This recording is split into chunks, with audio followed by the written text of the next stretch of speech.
জুলাই বিপ্লবের পরে আজকে প্রথম প্রেস ক্লাবে আসলাম। আপনারা জানেন আমরা একটা নতুন বাংলাদেশ, নতুন উদয় হয়েছে সেই বাংলাদেশে। এর আগে অনেকবার আসছি, তবুও আসলে আতঙ্কের মধ্যে বাহির হলেই বোঝা যেত যে কেউ যেন আমাকে পিছনে দাওয়া করছে। এইটা আজকে আমরা সবাই একটা নিজের চেতনা নিয়ে আমরা আবার ফিরে আসছি।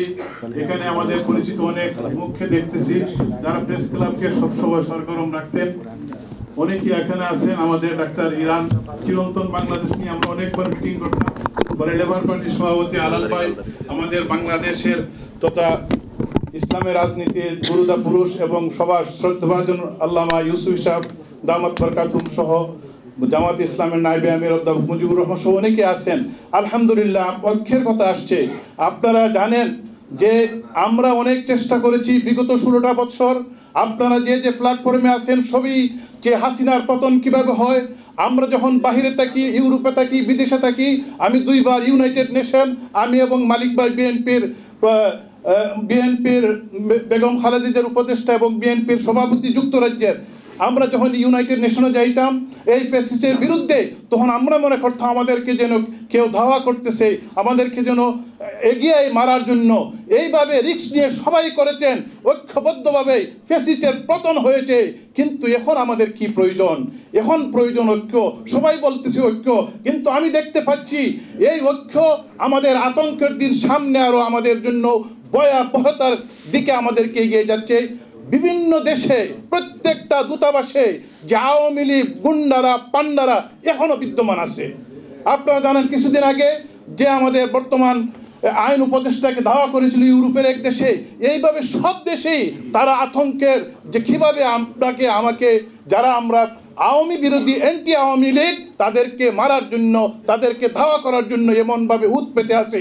এর জন্য যদি বাংলাদেশকে এই আওয়ামী ফ্যাসিস্ট ইন্ডিয়ার আগ্রাসন থেকে আমাদেরকে রক্ষা করতে হয়, সবাই ঐক্যবদ্ধ বলেন।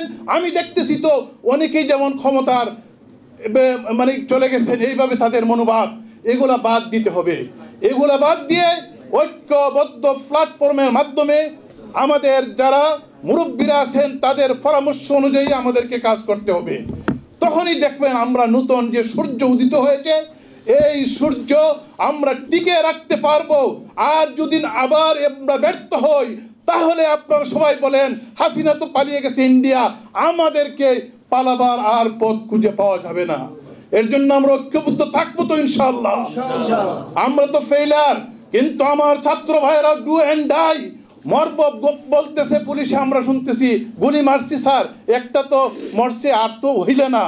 আমরা যদি এইভাবে মনোভাব নিয়ে আমার কাছে গুলি আসক, বুলেট বোমা আসক, কিন্তু আমরা আর পেশিস আওয়ামী দূষররা যাতে বাংলাদেশে না আসতে পারে তার বিরুদ্ধে ঐক্যবদ্ধভাবে আপনাকে ডু অ্যান্ড ডাই ভূমিকা পালন করতে হবে।